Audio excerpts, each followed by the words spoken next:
Good morning. My name is John Herbst, and I head the Eurasia Center at the Atlantic Council. We have a wonderful event for you today, which comes to you from our center and from the House Permanent Select Committee on Intelligence.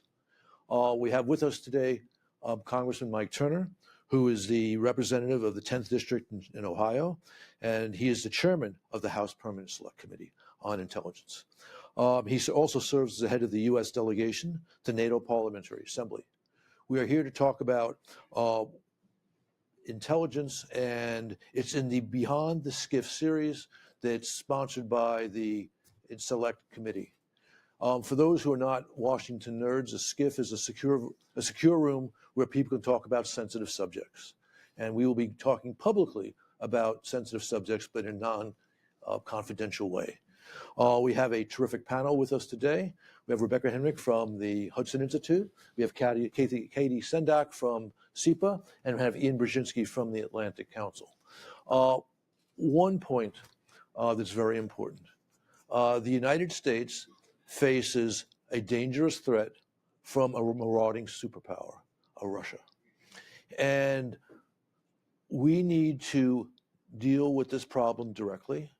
And the place to deal with it is in Ukraine, where Moscow is conducting a war full of war crimes.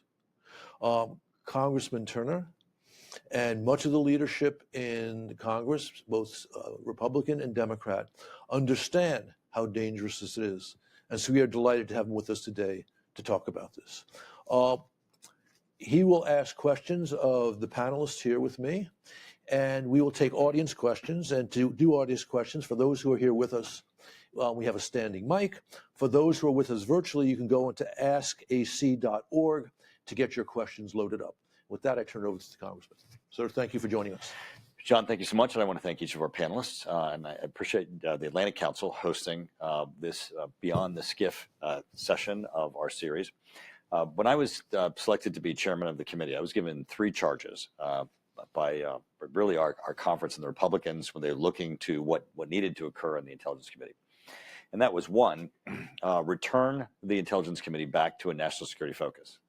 You'd think that would not be an assignment that you'd have to do for the Intelligence Committee, but actually we had lost our way, and it's public, it's bipartisan, and people understanding that the committee need to repurpose its focus. Now, the members had not lost their focus, but the committee as a whole was not functioning.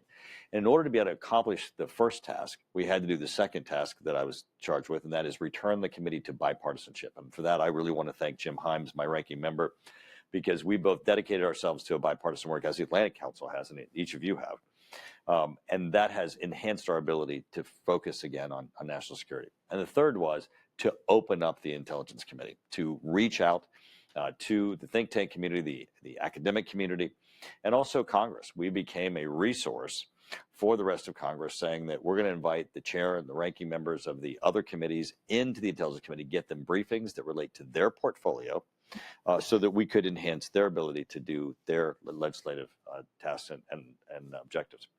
I think we've done that, and with your assistance in hosting this Beyond the SCIF, you're helping us accomplish that open up aspect, in that we're reaching out to academia, to think tanks. As we look to what we've accomplished this year and what our strategic plan is for next year, your comments, your expertise is being taken into consideration as we formulate what we need to do. Now, certainly Ukraine and Russia are one of the top issues that we see around the world. It's one of those issues, as you were saying, John, that you look to, how do we deal with Russia? How do we deal with the issue that we have atrocities that are occurring in Europe once again? And also, how do we formulate the United States' role? Now, there's a lot of conversations out there, a lot in the media, who are skeptics or want to challenge whether or not the United States has an interest in this. And one of the things I'm excited about in this forum today is to get each of your perspectives to be able to make that case. Why is this important to the United States? Because certainly I believe that it is, but you can help us in that message so that people can understand, why is this important to the United States? And why don't you start with that one? All right. Look, it's very simple. Putin is pursuing a revisionist foreign policy, a policy designed, in fact, to undermine American interests, especially in Europe and beyond. The draft treaty that the Kremlin dispatched to NATO in December of 2021 to quote unquote avert the big invasion that Russia subsequently launched in Ukraine, made clear that they want to have serious political influence across the whole space of the former Soviet Union, which happens to include 3 NATO members, Latvia, Estonia, and Lithuania. They also want to have some influence in the space of the former Soviet Empire, meaning the Warsaw Pact nations. That's another half dozen or more NATO members. So if Putin wins his war in Ukraine, we will see major Russian provocations beyond the current provocations in the Baltic states, in Poland, in Romania, and as we're seeing today at the border of a new NATO state, Finland, where the Kremlin has sent thousands of migrants from the Middle East to cross into Finland. So if we don't want to have to deal with a Russian strike on NATO, let's help Ukraine defeat Putin in Ukraine. That is a vital interest of the United States. And for those who don't understand that the 2 great world wars, which led to over 800,000 American dead, World Wars I and World War II, began in Europe. There has been no major war in Europe until this Russian invasion, and that's because NATO was created at the end of World War II. That ensures American security, it ensures American prosperity. So we have a critical interest in Putin's defeat in Ukraine, and to spend $37 billion a year, less than 4% of our defense budget, so that Ukraine can do that, is a great investment, not just in American security, but American prosperity. As President Biden said in his Oval Office speech and in his op-ed a week or 2 ago, if we don't help Ukraine beat Putin in Ukraine, we may have to face the Russians in Poland, which means with American lives.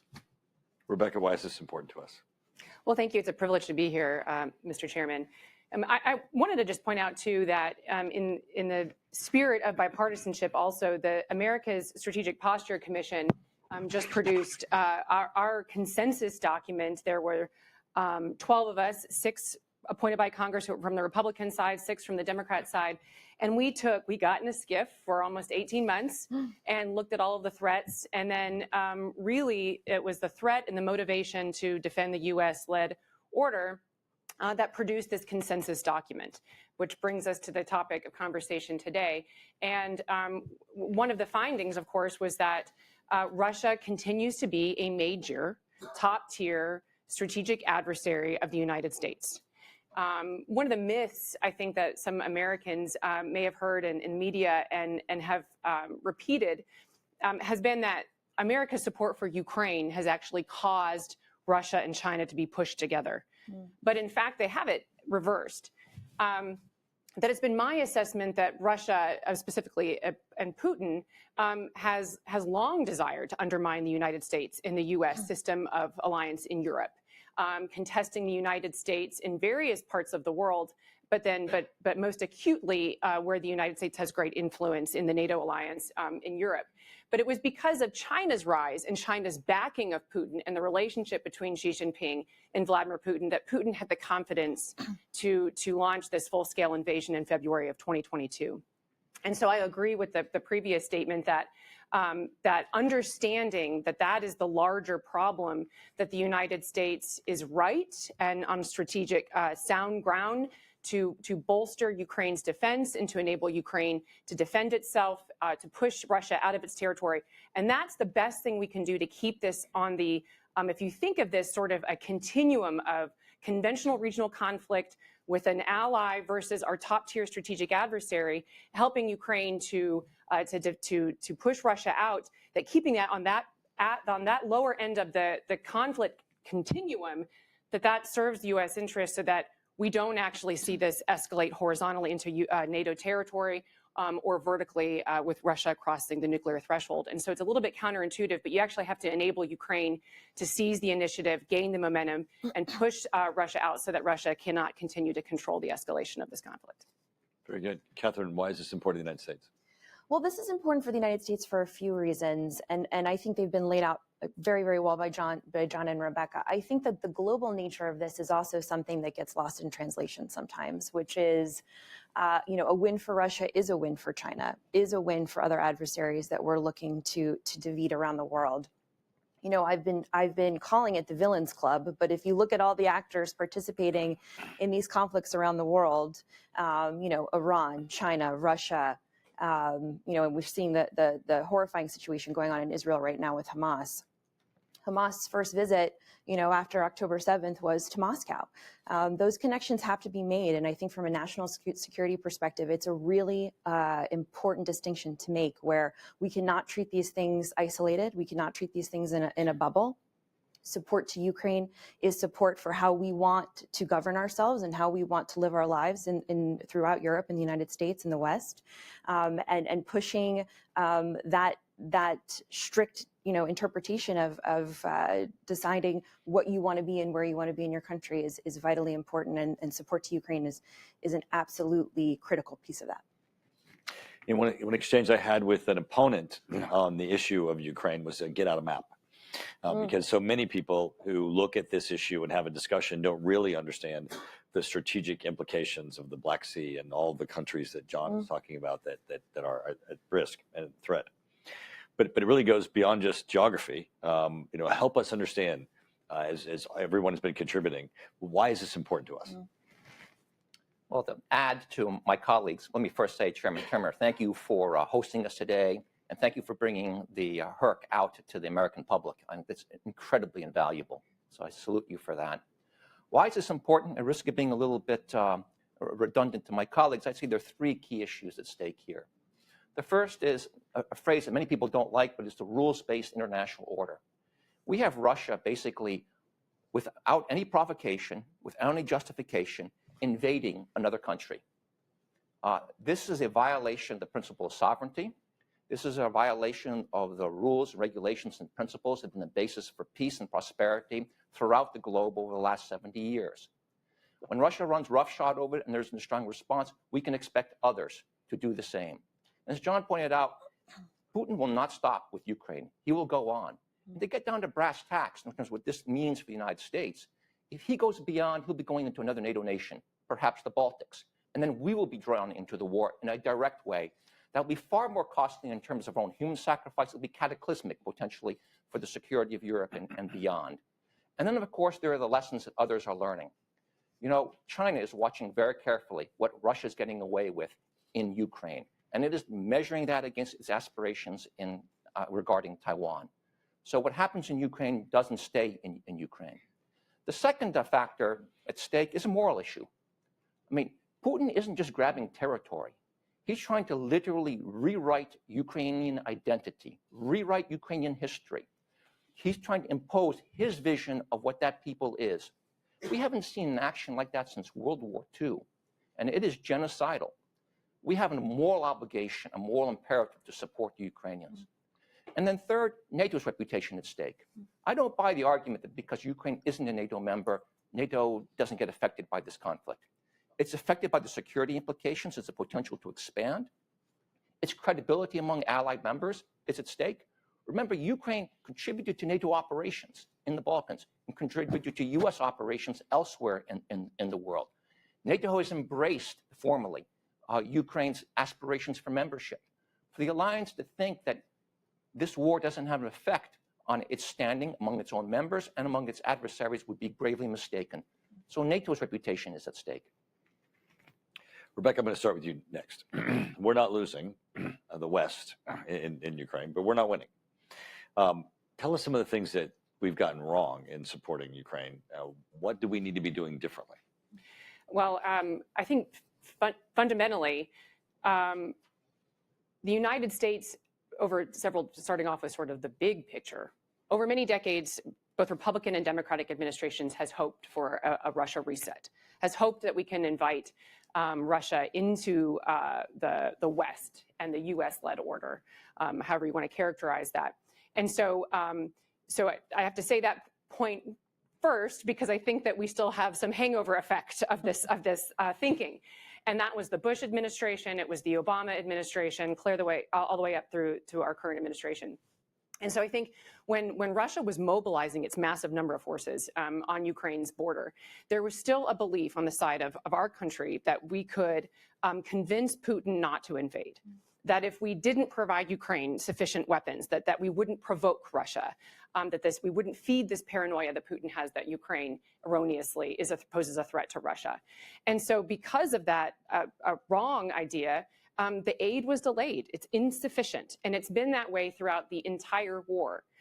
Fundamentally, the United States, our executive branch from the White House, has not been determined to enable Ukraine to prevail. That has to happen first. Then you develop a strategy. Then you resource that strategy.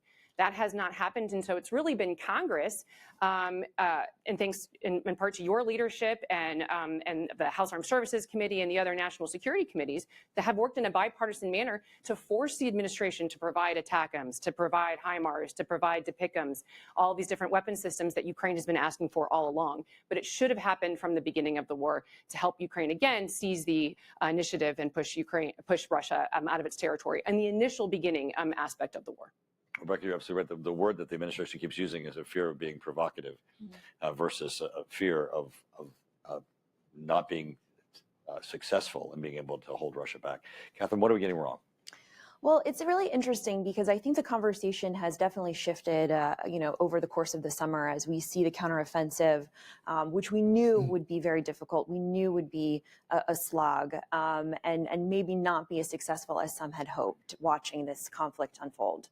I think what's interesting at this point, to Rebecca's point, the narrative and some of the messaging surrounding U.S. and Western support about this becoming a forever war, about this getting into a war of attrition, it almost feels like a self-fulfilling prophecy at some point, because the cycle becomes, look how successful Ukraine was against Russia in the first year of the war, their ability to liberate sections of occupied territory.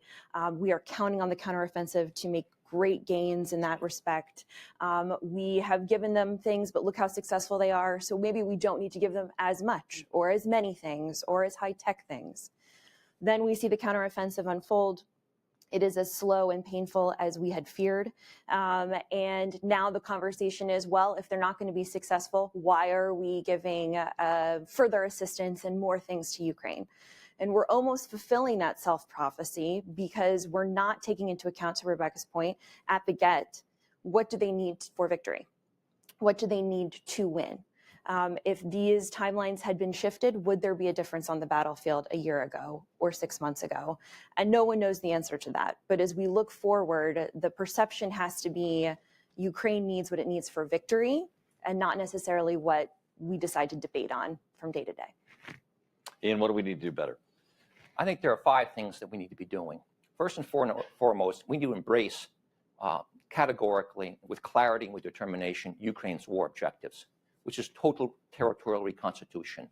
That signal hasn't come from the West. It hasn't come from Washington. It hasn't come from President Biden. It needs to be said. It needs to be said to reassure the Ukrainians, and it needs to be said to remind Putin what he's up against. Second, this is an old story, but we need to give the Ukrainians the weapons they need, with the capabilities they need, at the mass they need, and the speed they need, so that they can win this war, not only on their terms, but quickly. Third, we need to really amp up economic sanctions of Russia. Russia's projected to have another year of growth. Our sanctions are nowhere near as severe as we put on Iran, for example. In 2018, when the United States imposed sanctions on Iran, I think the economy dropped within 3 months by 4 to 5%. Its output of oil went from roughly, I think, it dropped to practically 10% of its original output. That's dramatic. We're not seeing that on Russia. So we're, in effect, enabling, and sometimes we're actually contributing to the financing of Russia's invasion of Ukraine. Third, we need to engage the Russian people. We need to have a real strategy of engagement, of public information, to inform the Russian people what actually their government is doing. That is absolutely essential. And then finally, I would say we need to put Ukraine onto a clear path to NATO membership. I would even argue that it should be part of the win strategy in addition to the strategy to secure the stability and whatever peace that follows. It's a part of the win strategy because the only thing that Putin respects and understands is NATO's Article 5. And only after he sees it being imposed or extended to Ukrainian territory today will he recognize he can't win this war. And it's, of course, key to ensuring the peace that follows the war. That's, to me, are the key elements of a win strategy for Ukraine. That's a great deal of clarity. John? I think almost everything has been covered, so I'll just make a broad point. First, we need to define the national security danger to the United States, which is, again, a marauding nuclear superpower who needs to be stopped. Secondly, we need to understand that our desire not to be provocative is the most provocative thing we could possibly do. So when we say, well, we can't send stronger weapons, more powerful weapons to Ukraine because Moscow might escalate, we're telling Putin that we are the feckless leaders that he claims that we are. He cannot win materially. The United States, NATO, and our friends and partners around the world are far stronger in every measure of power than Russia and even China together. What they count on is weak leadership. And sadly, they saw that weak leadership when they invaded Georgia in 2008, when they took Crimea in 2014.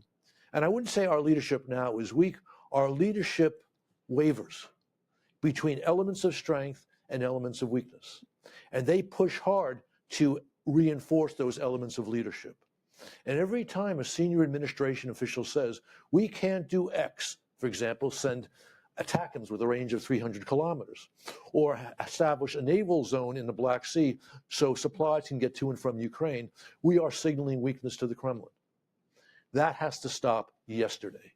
We do those, we define the threat properly, we demonstrate we are going to be moving forward with this, working on our strategic interest.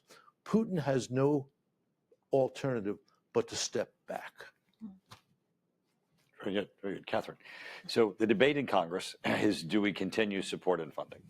But inherent in that debate is the issue of the end state. How do we define success? Now, if you looked at Putin's tanks stacked up on the road on their way into Kyiv, you'd think we've been pretty successful because on that day, I mean, there was still DOD predicting that Ukraine was going to fall in a matter of hours. And the fact that we're even on an offensive, the fact that Ukraine isn't on the defensive, is a shift in the entire game. We're our own self-critics so many times, where we redefine our goals and objectives and don't understand the successes that we're achieving. How do you think we should define success? Because that is part of the debate. And when people look at, do we continue funding for supporting Ukraine in against the Russian aggression? You know, that's a great question. And I think it's evolved since February 2022 in terms of how we want to present this message. And I think that, for success for the U.S., I think is clear, consistent funding and messaging, that we are leading this effort from the West. We are looking at it as something that is non-negotiable for victory and for success.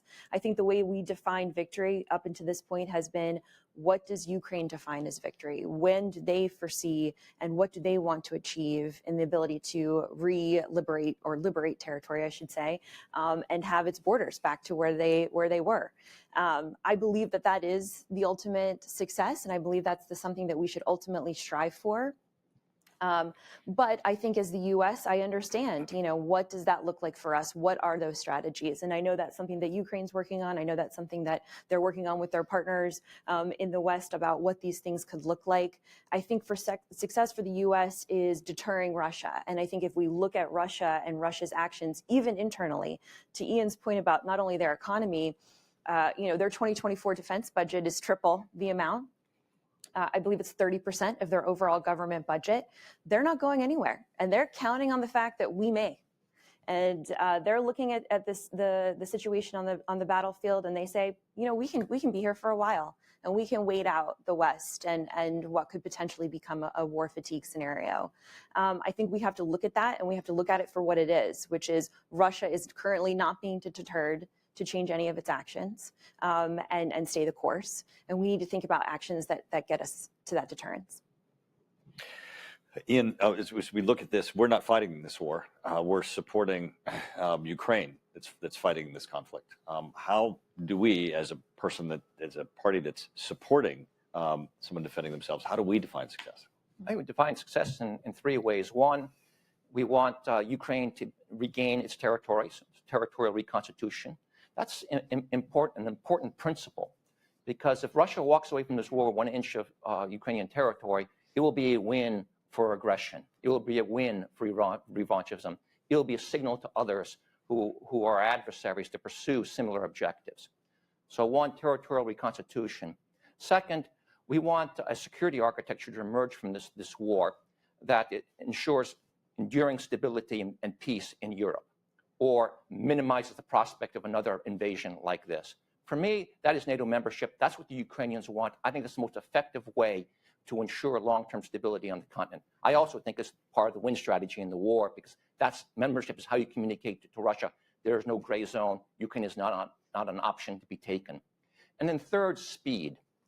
I'm a little bit worried about what the impact of an enduring conflict is. It only grinds down on our resource and our allies' resources.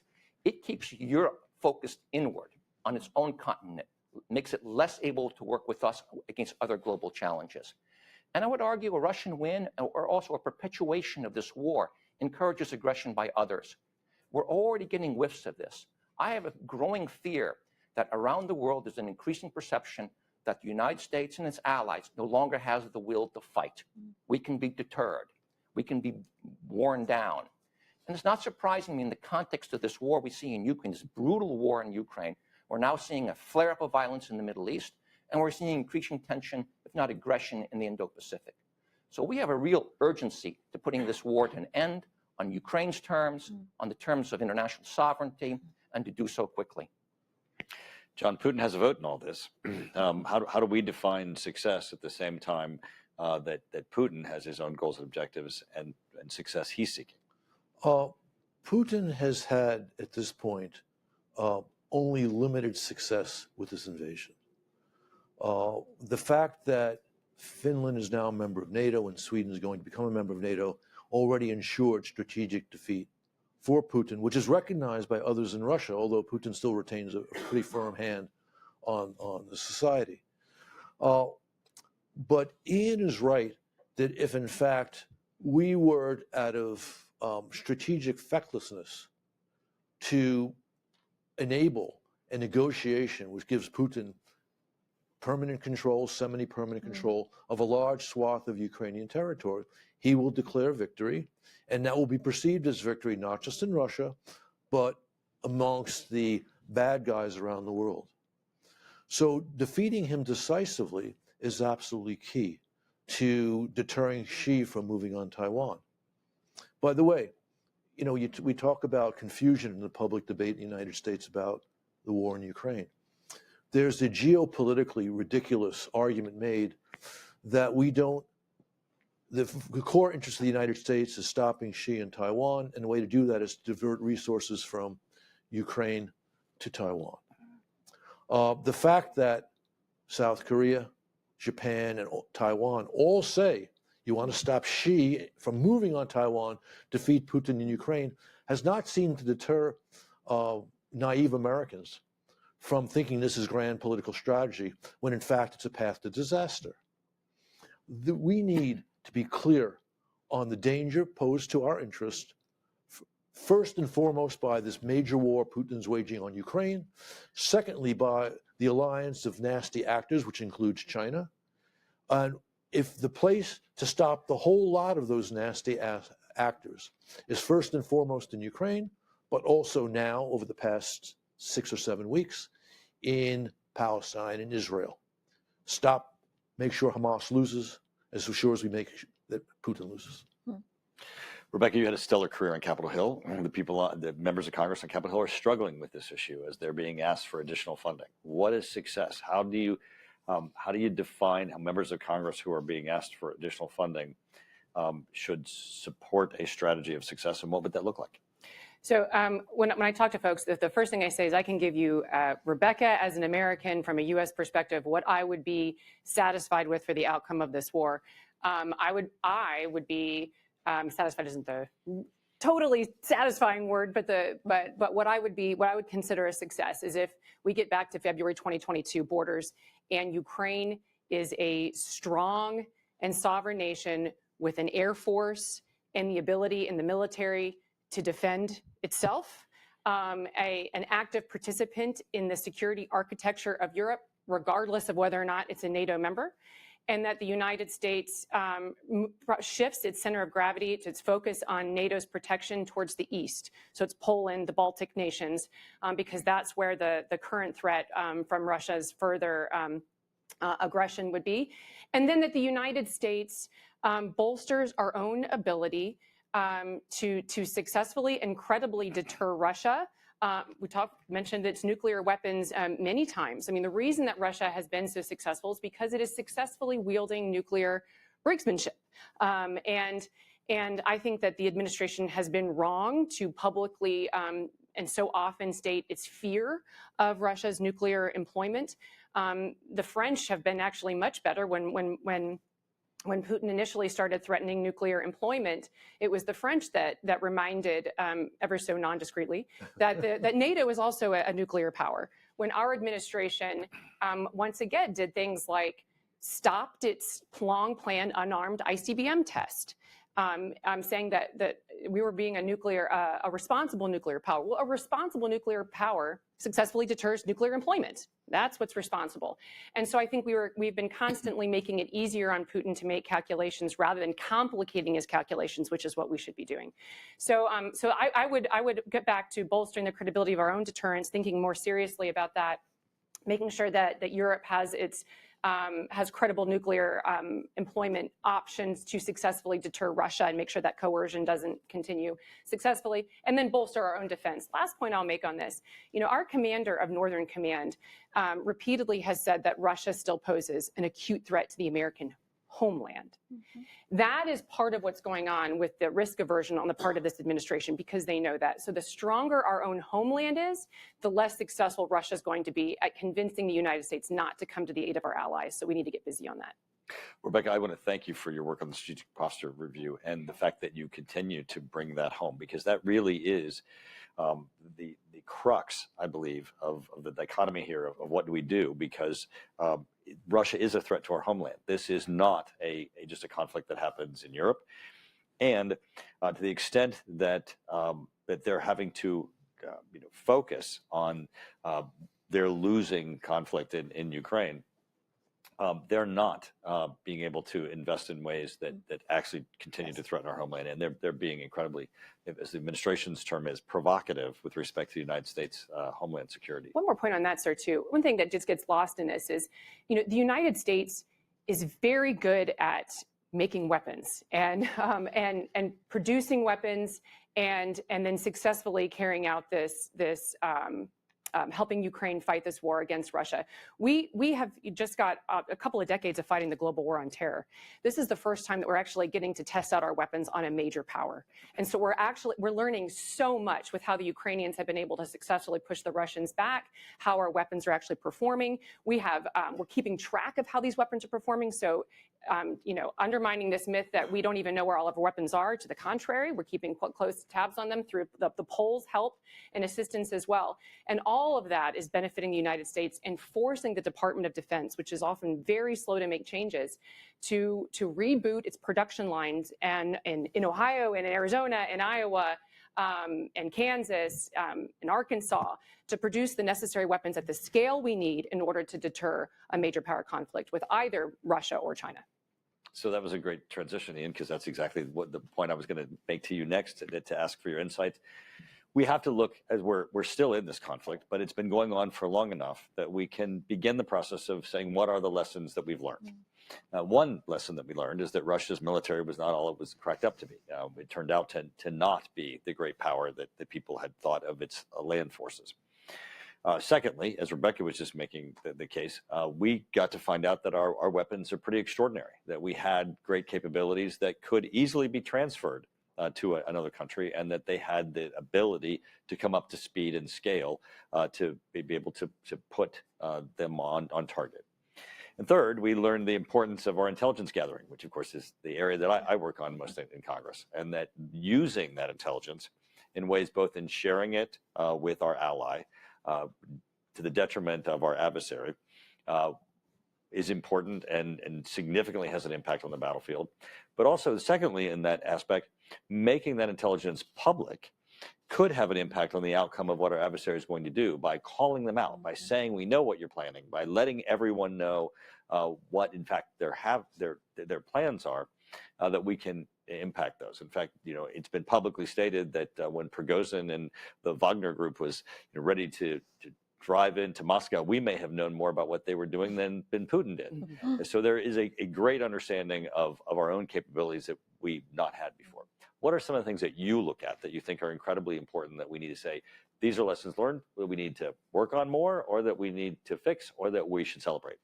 I would say one lesson that you didn't mention is we learned a lesson on the Ukrainians and how determined they are, how courageous they are, how tenacious they are when it comes down to defending their sovereignty, their democracy, and ultimately our own interests.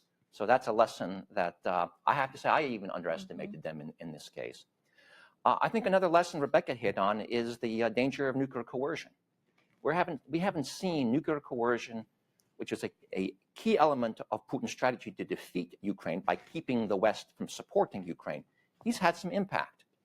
We haven't seen this kind of exercise since the Cuban Missile Crisis. In the Cuban Missile Crisis, we were able to push back against that. We're in a position now where the risk of nuclear coercion being successful is a real threat. And that will have relevance not only for European security, but for elsewhere around the world. Think of the lessons that Xi is taking from this. How will he incorporate nuclear weapons in any strategy he has to retake Taiwan? That's a dangerous possibility. There are countries out there that are pursuing nuclear weapons and will probably look at this war, and right now seeing nuclear coercion working, being even more energized to acquire those weapons. And there's some even our own allies, like South Korea, having a very lively debate on whether or not they should go nuclear. This is a lesson that we haven't quite formally developed conclusions on, but it's definitely something that we have to watch. I think another lesson is speed of response. When you allow a situation to fester or to continue to burn along, when you have the capability to decisively end it, you end up paying a price. We're ending up paying a price today. We've seen an important partner, I would say de facto ally, be worn down by the Russians. By not acting decisively in support of the Ukrainians, we've emboldened Putin, increased his determination, and we've worn down our own stocks in a way that's a little bit dangerous. So those are kind of three key lessons I draw from this conflict. John, lessons learned. I think that, again, we've heard probably all the lessons we can gather from this by my colleagues. I would just reinforce the importance of a stronger and integrated American response as the leadership at NATO across the board. What that means is, picking up on Ian's last point, we need to do more in weapons production than we have. If we treated the national security dangers of this war and possible war in the Pacific, for example, the way we treated COVID, far more weapons lines production would have been opened up by now. We have not done that. So there are shortages right now, especially with ammunition, which should not be. 19 or 20 months since Russia's big invasion began. We need the stronger nuclear posture back, because we've never had in American history before this big invasion senior American officials saying we can't do X, Y, or Z because the other guy may go nuclear. We need to have clarity also within NATO about the Russian danger. There's no reason why the arrangement we put in with Russia from the late 90s still exists. That shows the hope in parts of the alliance to somehow get back to business as usual with an aggressive Kremlin. And actually, last point, returning to the nuclear issue. We have seen numerous reports, and I'll bet you in your classified capacities even a lot more than I've seen in the public sphere, of China doubling down on its desire to become a pure nuclear power by 2030 or so, as a result of watching us being intimidated by Russia with nukes. That's a very serious problem for us, which we are creating. Before I go to Rebecca, I want to remind the audience and those who are viewing the opportunity to ask questions, and please can submit those so that we can turn to them. Rebecca, in asking you lessons learned, I know you've got thoughts on that, but I want to give you a subcategory of that once you get done with your thoughts. Please speak for a minute, and with your background, you certainly can comment on the issue of missile defense. Everybody keeps saying that Ukraine needs air defense systems.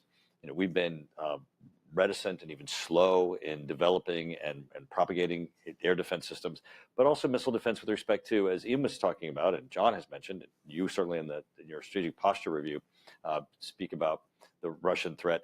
If we actually had implemented missile defense systems, we do change the dynamics, and we do deter an adversary who could be threatening us. What are your thoughts on what we should be learning? Absolutely. We're going to need another panel discussion.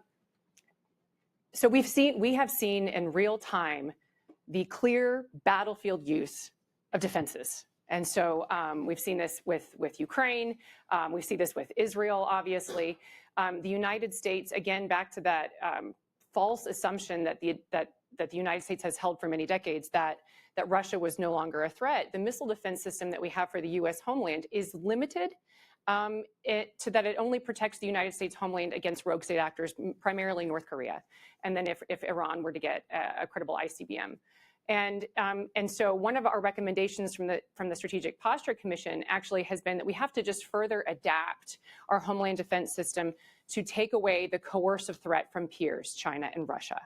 What we mean by that is, what are the things that the Russians and the Chinese would want to hold at risk against the United States that would enrage us, that would paralyze us but not enrage us?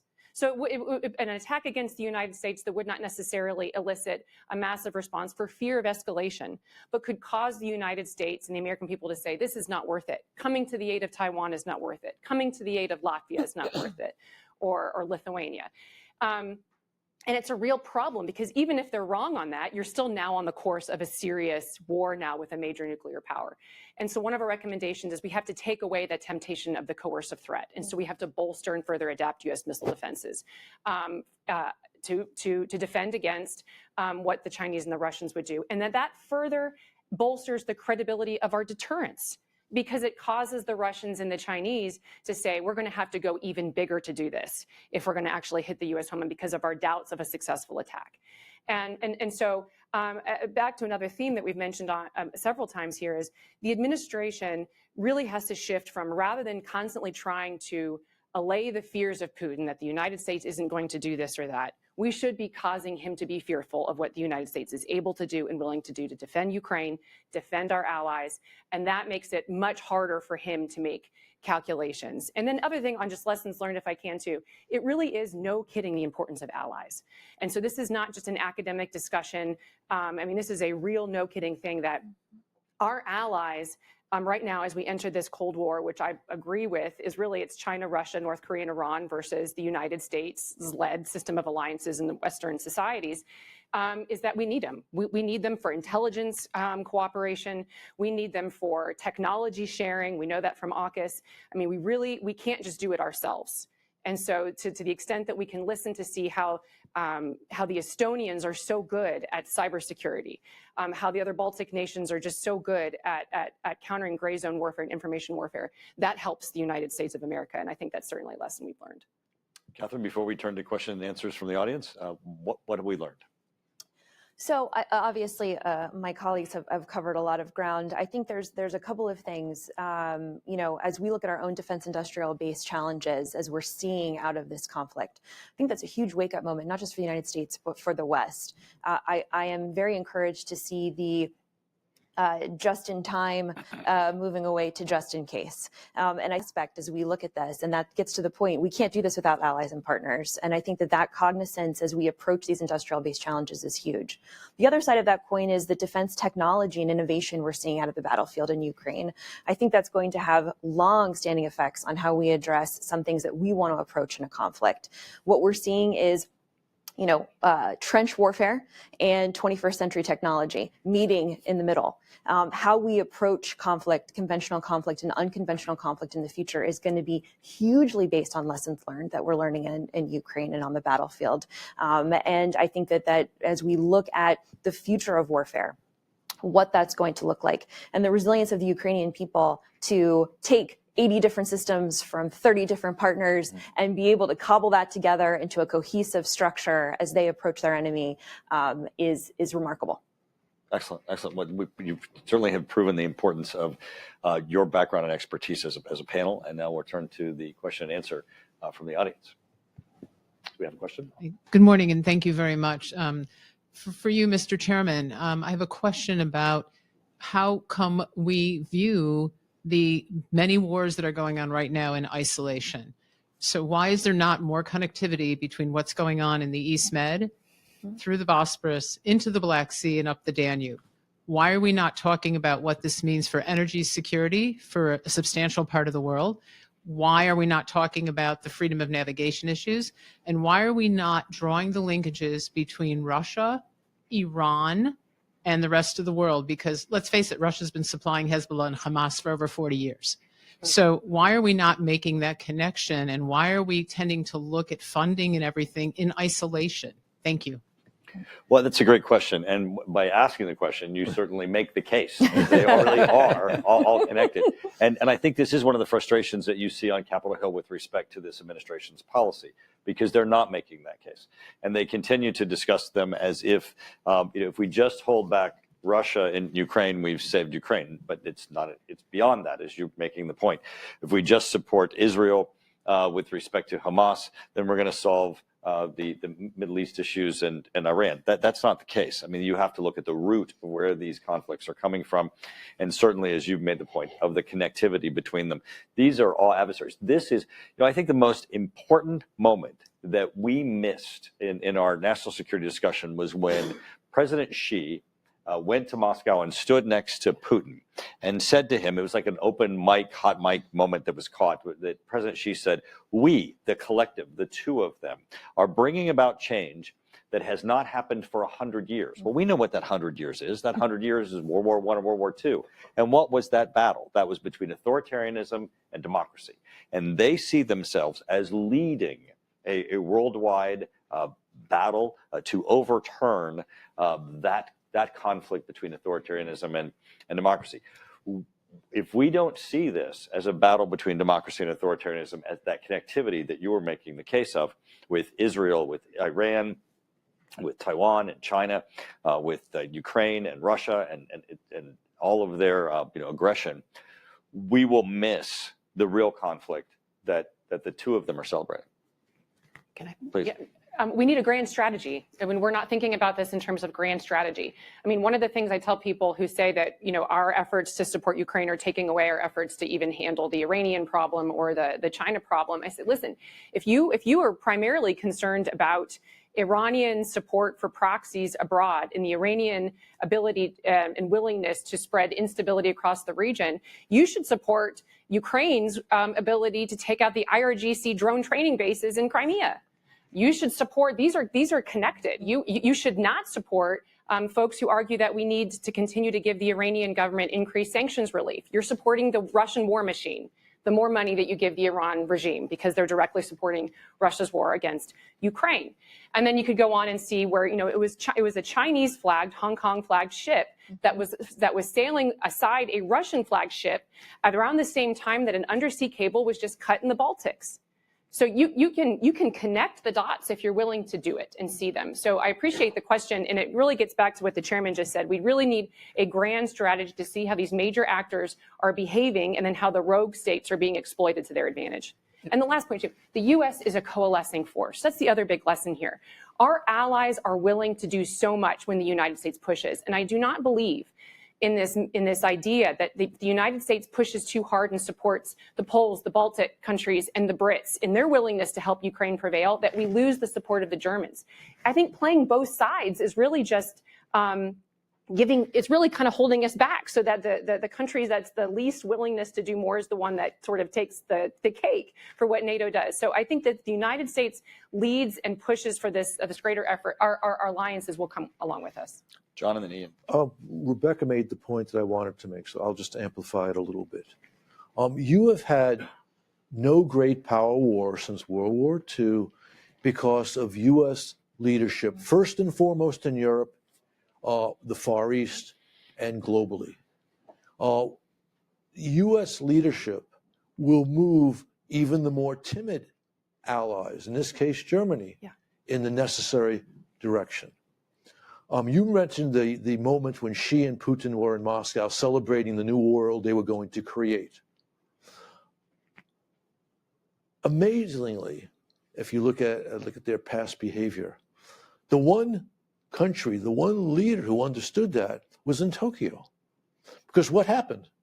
While they were celebrating in Moscow the new order, he went to Ukraine to demonstrate his solidarity, to make the point that this was the place to stop the marching authoritarians. Sadly, what we've seen since the big invasion and even before it is American leadership making partnership with the weakest chink in the NATO lane, meaning Germany. And that's what's held us back. There's no doubt that if we pursued a bolder leadership, we worked with our allies who understand the need for that leadership, meaning in the first instance, the Brits, the Germans would come along. The so-called realists in the United States like to quote John Quincy Adams that we don't go abroad to slay monsters. What they fail to recognize is that John Quincy Adams also was responsible for the Monroe Doctrine. And he said famously at the time regarding possible European intervention in the Western Hemisphere, we do not want to be the dinghy in the wake of the British man-o'-war. So he issued the Monroe Doctrine. What we've seen right now is with the United States, easily the most powerful country in the world, following reluctantly the strategic lead of our British friends, instead of being in lead with them. And that is just a very sad situation and unnecessary. Ian? You know, the question highlighted the connectivity between Russia and Iran and China and these terrorist groups. That connectivity underscores the urgency with which we need to pursue victory in Ukraine quickly, because that connectivity resonates victory to these adversaries. When you vacillate, when you procrastinate, when you're intimidated by nuclear coercion, that also resonates very quickly among these different adversaries. That's why Ukraine, it's so important to win Ukraine quickly, fastly, and on terms the Ukrainians have put out. And then I would second my colleagues on U.S. leadership. U.S. leadership right now has been impaired by two things. One, an exaggerated, this is on Ukraine, an exaggerated perception of risk of escalation. And second, an exaggerated fear of the weakness of alliance consensus. Yeah. And there's a lot more the United States could do with a core set of countries. Think of the UK, think of the Netherlands, think of Denmark, think of France, think of those 11 or 12 Central European countries. They are willing to do more to act decisively in support of Ukraine. And that's more than enough of consensus to pull the rest of Europe along, including Germany, because I'm convinced Germany will do everything the United States does. Excellent. Question? Hi, Doug Klain. I'm with Rosam for Ukraine and a fellow here at the Atlantic Council. I want to ask about supplemental aid for Ukraine. Right now, that's the most important fight in Washington to help Ukraine to get supplemental aid passed in Congress. Leaders on the Hill are optimistic that this will get done, but at the same time, reporters covering the Hill say that this is the last train leaving the station on new aid for Ukraine, and that new aid is unlikely to happen next year. So my question is, what does it mean for America's credibility with our allies? And more importantly, what does it mean for Ukraine if new aid is not continued next year? Well, I'll give my crystal ball prediction on this after you all contributed to what kind of messages is sending. This clearly sends a message of weakness. And just so we're reminded of that, Putin made a statement, 2 weeks ago, 3 weeks ago, as he watched this chaos, that Western aid to Ukraine stops, we win the war in a week. That was an overstatement, but it speaks to a harsh reality. Ukraine will win this war as long as American support is not diminished. I think the administration's policy on arming Ukraine has been too timid against our own interest, but it has been adequate to prevent a Russian victory, and over time, even continuing just this will lead to a Ukrainian victory. But if this aid ceases, Ukraine may well go down in defeat, and this will be a disaster, obviously, for the Ukrainian people, but also for American interests. We may wind up fighting the Russians in Estonia. If I may, so thank you so much for the question. And, I think it's really clear. I think the supplemental, the way it is right now, would provide Ukraine assistance for upwards of a year, meaning Congress would not have to continue to have this conversation. And we could have clear, consistent funding, clear, consistent messaging not just to the US, to our allies and partners, also looking to see what they'd like to do, to Russia, in terms of our strength and our resolve to continue to support Ukraine in their efforts. And I think it gets to the point that was just made earlier. Our allies and partners don't need to be pushed for US leadership. They crave it in many instances. And when we put it out there, they will do it. And so I think it's a really important aspect that we set the tone. And supplemental funding like this and these conversations and strong support, congressional support, Congress has so much power to project that message forward. I think it's absolutely critical that it gets passed. And I think U.S. leadership is craved around the world on this.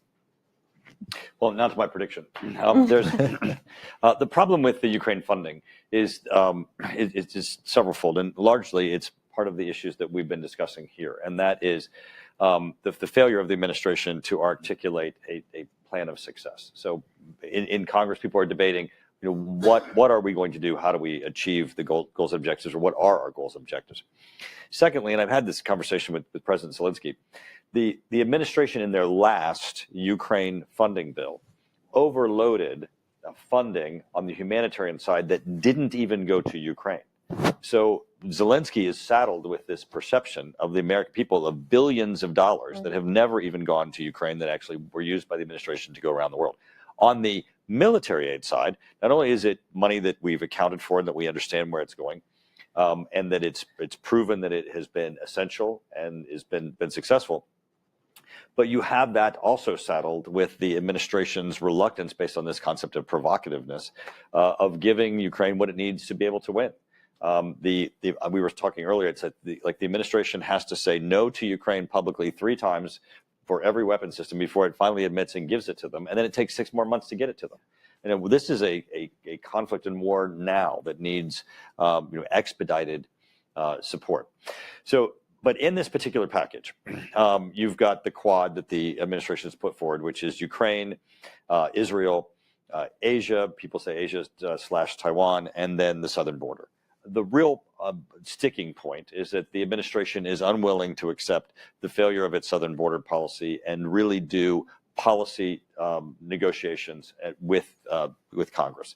This is not an issue of just funding for the southern border. You have to change policy issues, and that's going to be the holdup. That's why I think we're not going to be able to get it done by the end of the year. It'd be great if we could, but I don't think the administration's willing yet to concede that their southern border policy is a failure, and it's going to have to be addressed in this package. If they came to the table, if they recognize what obviously is in every poll that the American public sees as a absolute failure of their southern border policy, and worked with Congress to address it, then I think this moves quickly. Anyone want to contribute on that? Next question. Hello, my name is Benton Koblenz. I'm an employee here at the Atlantic Council's Eurasia Center, and I actually have the distinct pleasure of asking a couple of questions on behalf of our virtual audience. So first off, an anonymous question, which asks, how do you gauge Europe's support for Ukraine? Are Europe's contributions, which according to the Kiel Institute lead in terms of money committed to Kyiv, are those contributions getting enough focus in the conversation here in Washington? And I'll give you a double hitter as well with another anonymous question that asks, what needs to happen at the next NATO summit in Washington in 2024 to continue Ukraine's integration into Western institutions? John, I'll start with you. I know you on the second part, you have very strong opinions. Okay. On question 2, I think that the outcome of the Vilnius summit was disappointing. I think that we barely moved in Vilnius beyond the previous summit. And you could even argue we barely moved since the Bucharest summit in 2008, the NATO summit in Bucharest 2008. I agree with Ian that we need a stronger signal within the NATO framework to Moscow that, in fact, Ukraine is going to become a member. Because I don't think the statement in abstract that was made in Bucharest, again, now we're talking 15 years ago, is taken all that seriously. If you go back and look at the history of that summit, you'll see that the Bush administration pushed hard for a membership action plan. Germany and France said no, and that was the consolation prize. Which why, by the way, those who argue that provocation of Ukraine possibly joining NATO and Georgia possibly joining NATO in 2008 led to Moscow's war on Georgia and then the war on Ukraine is completely wrong, because everybody understood that Bucharest was a defeat for membership for those two countries. In any case, so I think that it is extremely difficult right now to actually offer Ukraine invitation to NATO because of what that means for Article 5. But I think we can take a step towards that, and it's not just me, Ian and I think Katie as well, and others, 45, 50 former national security officials have argued for something called an invitation for an accession membership talks for Ukraine. This does not guarantee membership, but it moves us closer to that. I think that is a clear signal of intent, which Moscow will understand, of greater strength and greater support for Ukraine from the West, including NATO, without saddling us with all the ambiguities of actually having Ukraine join while the war continues. That's what I think we should do on that. Our allies' contribution to Ukraine and NATO summit. Yeah, I'll take the first one and say that I was just in Vilnius before the summit, actually meeting with the Lithuanians and then some of the other Baltic countries and hearing how they're thinking about the war, et cetera. I mean, these countries have contributed enormously as a percentage just of GDP, but also in terms of, I mean, some of these countries, in the case of, I think, Estonia and Lithuania, probably Latvia, but definitely those two, have almost emptied their own stocks to give it all to Ukraine. And so they're faced with a situation where if the United States ends its supply of weapons to Ukraine, which, by the way, another misunderstanding, in addition to the one you pointed out, Mr. Chairman, about how so much of this humanitarian aid isn't even getting directly to Ukraine. And there's another misunderstanding that a lot of the aid that's in these packages strictly goes to Ukraine, but it's actually resupplying our own stocks. And so if we stop doing that, we were not resupplying our own stocks, and then we're not able to resupply that of our allies as well. And so they need, our allies need to know that the United States, again, is going to maintain a leadership role here and be a coalescing force. But all of those, the Baltic countries, the Poles, the Brits, they've contributed significantly. And then we haven't even talked about, in the initial part of the war, I mean, Poland, I visited Warsaw, and, you walk out of your hotel and all you saw was women and children, and they were Ukrainians. Because Poland took in immediately the women and children who were evacuating the war zone. So our allies have done more. Germany has actually contributed a significant amount. Of course, they're promising more than they're delivering, and so there's a lot there that they can do. But I wouldn't just look at the sheer amount of money. I would see what it is that they're actually doing. Because different countries can contribute different things. But it is a significant part of the conversation that I think that our government could do a much better job at messaging. That's right, because our in aggregate, our allies have actually contributed more than we have. Mm-hmm. Yes, Catherine? absolutely. That was the statistic that came to mind. I believe it's something that we are as part of GDP. I think we are 29th, something like that, of contributions to Ukraine assistance.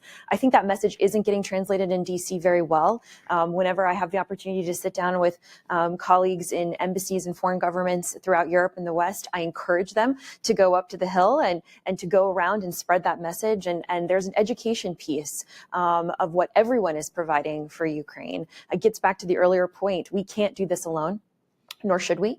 And I think Europe and many European nations realize that and are doing a tremendous amount. It's getting that translation to where it needs to go and confronting some of those arguments that aren't factual. Yep. Sir, I'd basically reiterate my colleagues say regarding our European allies and their contributions. They've been enormous. They've matched us, so to speak. The criticism I'd have is that our limitations, our hesitancy to do more for Ukraine is actually probably limiting the willingness of our allies to do more for Ukraine when it comes down to the capabilities we provide, the level of mass that we provide, the restrictions that we impose on the use of that equipment. If we did more in those areas, our European allies would do more in those areas. So it's an opportunity. Regarding NATO membership, I have a slightly different take from John on the Vilnius summit. I actually think it was a near miss. When I look at the summit and its deliberations, I saw an unprecedented number of allies ready to support an invitation to Ukraine. And by my count, there are only two countries that were really blocking that. actively. That was the United States, followed by Germany, and Germany was doing what the United States did. So it was a near miss. And it ought to motivate the Ukrainians and motivate the advocates of Ukraine to push hard for an invitation at the Washington summit.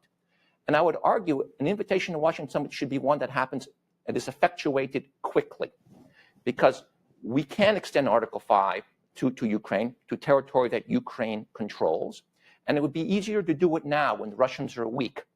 I don't think Russia wants to take on the challenge of NATO. If we extended that umbrella over the territory that Ukraine controls, Russians would not want to really engage us, particularly in the state of their armed forces now. 2 or 3 years from now, as we were talking about, as Russia is reconstituting the forces, it will be more difficult and more dangerous to do so.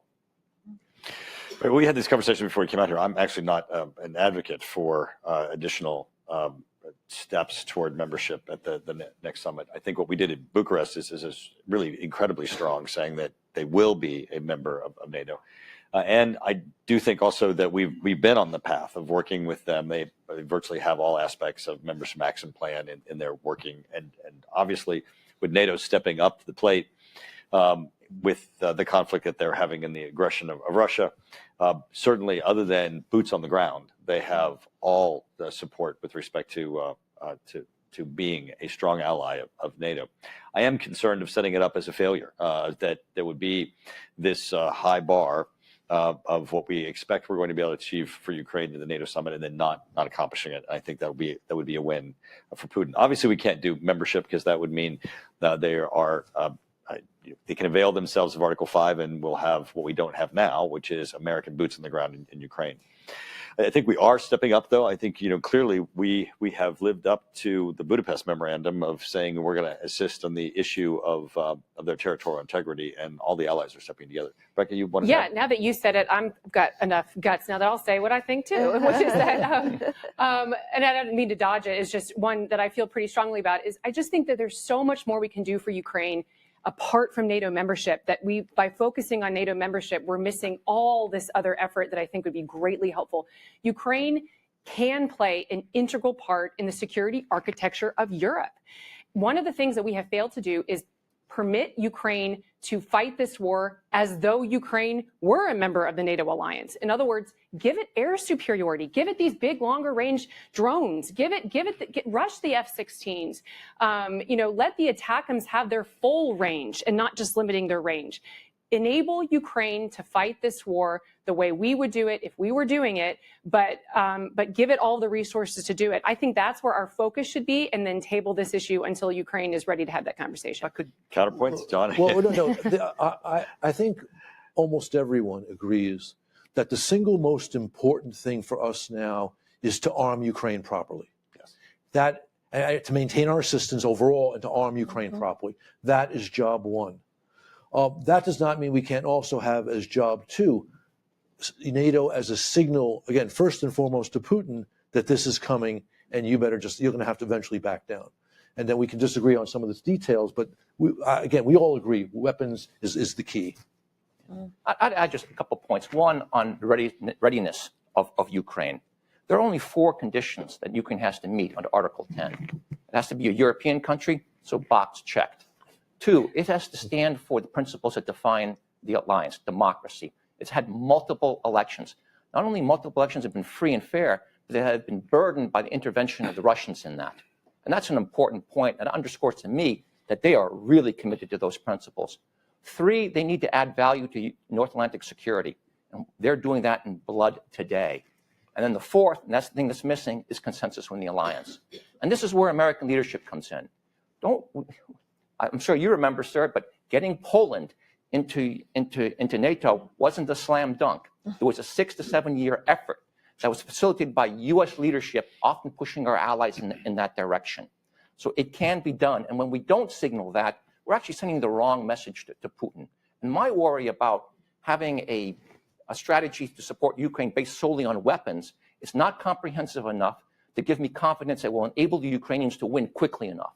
That's why I call for a multiple strategy, real economic sanctions on Russia, engaging the Russian people on this war, arming up the Ukrainians, lifting restrictions on weapons, but also communicating to Putin the one thing that he recognizes and understands, and that's NATO's Article 5.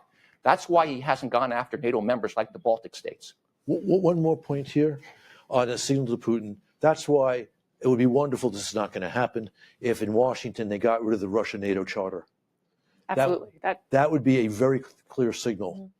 One last point, just to bolster something though that the Mr. Chairman said about, I do worry though that NATO's inability to make that happen though would be almost devastating. I mean, we're having such a hard time getting Hungary and Turkey to let Sweden on board, and so I'm concerned about what message that would send if you start moving in that direction. Something needs to be done there too, with those two countries, especially. We're going to need another hour. There's also a message you send when you don't endorse it.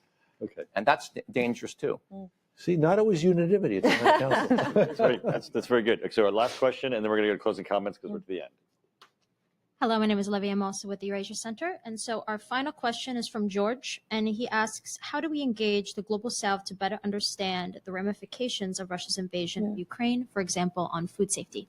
Thank you. Who wants to take that? All right, I'll jump in. First, I think there is, at this point, a gathering effort, certainly in Ukraine, in Europe, and also in the United States, to try and explain to the Global South the stakes.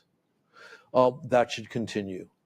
And in fact, we can play on the overreach of the Russians, the overreach also of the Chinese in their imperial adventures in Latin America, in Africa, and also in parts of Asia, where their heavy hand is turning people off to the lure of Chinese, especially money. But let me make another point that's really important. The Global South is the current iteration of what used to be called the non-aligned movement. The non-aligned movement, by its very name, did not take a stand during the Cold War. The collective West defeated the totalitarians in the Cold War.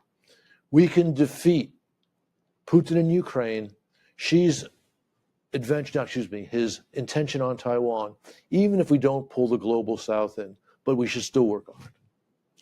I would just say that I think the Global South, this terminology, this is an emerging area of the world. Pre-Cold War, they are a wealthier section of the globe. You look at Latin America, you look at Africa, you look at Southern Asia. I had the privilege of working on some of these issues in previous jobs. I think engaging them is absolutely critical, and I think the West has ignored some of the issues that this area of the world sees as priorities for a long time because we had other priorities and we had other things that we wanted to do. I think a situation like Ukraine, food safety, the ramifications, the ripple effects of this war in Ukraine to things like grain amplifies the need that we need to engage. U.S. leadership needs to be, unfortunately, everywhere all the time, because when we're not there, or fortunately, as the case may be, when we're not there, other vacuums of influence take its place. So what have we missed? Closing comments? I think we covered a lot of it. This has been a great discussion. We covered, I think, everything. I would just like to reiterate that our intervention, our role in Ukraine, our role in the Middle East, our role in East Asia contributes not just to American security, but to American prosperity. And if you are criticizing our global engagement because we spend X amount of dollars on aid programs and on our military, our presence overseas, you're neglecting the system we created globally, which has, again, made us a far more prosperous and a far more secure country. Yes, right. Allies count. That was beautifully said, and so I hate to ruin it with my own remarks here, but I do want to make the point that the U.S.-led order directly benefits the American people. I mean, we're in this very heated political environment at home, and so some of these arguments are getting lost. But it is true that American farmers need fertilizer, and so the price of a lot of those commodities comes from Eastern Europe. Ukraine is the breadbasket of Europe. We think about energy security and the effects of what happens when Iran is threatening to really engaging in piracy with these proxies in the Strait of Hormuz and beyond, or the Houthis. And so all of this gets back to, the security of these regions relies on the United States having a leadership role, working with our allies to create a stable environment and prevent a world in which the Chinese and the Russians and their rogue state actors are able to set the terms. Either you run the show or the show runs you. And so the United States has a significant role to play. The other thing I would just say on the Global South too, I mean, the United States needs to get back in the business of demonstrating to other countries that they will be better off when the United States is the preeminent power, not China. And so that means going and meeting needs that they have rather than the United States going in and trying to tell them what specifically their needs are, because China is meeting practical needs. And so we need to understand we are in this rivalry, this competition. So where can we be proactive to demonstrate to these countries that they will be better off if the United States is the preeminent power? Closing contributions? I will just quickly say that U.S. leadership, as was said, is absolutely critical. And the more that we can project clear message, clear funding, consistent leadership without and taking out some of this white noise that this town can do very well, will only benefit the U.S. in the long run and will only make it more likely that the Ukraine will be victorious quickly. Because my final word would be, Ukraine is the first of a series of conflagrations we're seeing across the world today. Our failure to more decisively enable Ukraine to win on its terms and quickly, I would say, has contributed to the catalyst and helped catalyze the violence we're seeing in the Middle East and the increasing assertiveness we're seeing in China in the Indo-Pacific. Ukraine is the most intense conflict of those series. All of them could escalate in ways that could be cataclysmic, very challenging, and very costly to the United States and its military personnel if we don't cap it now.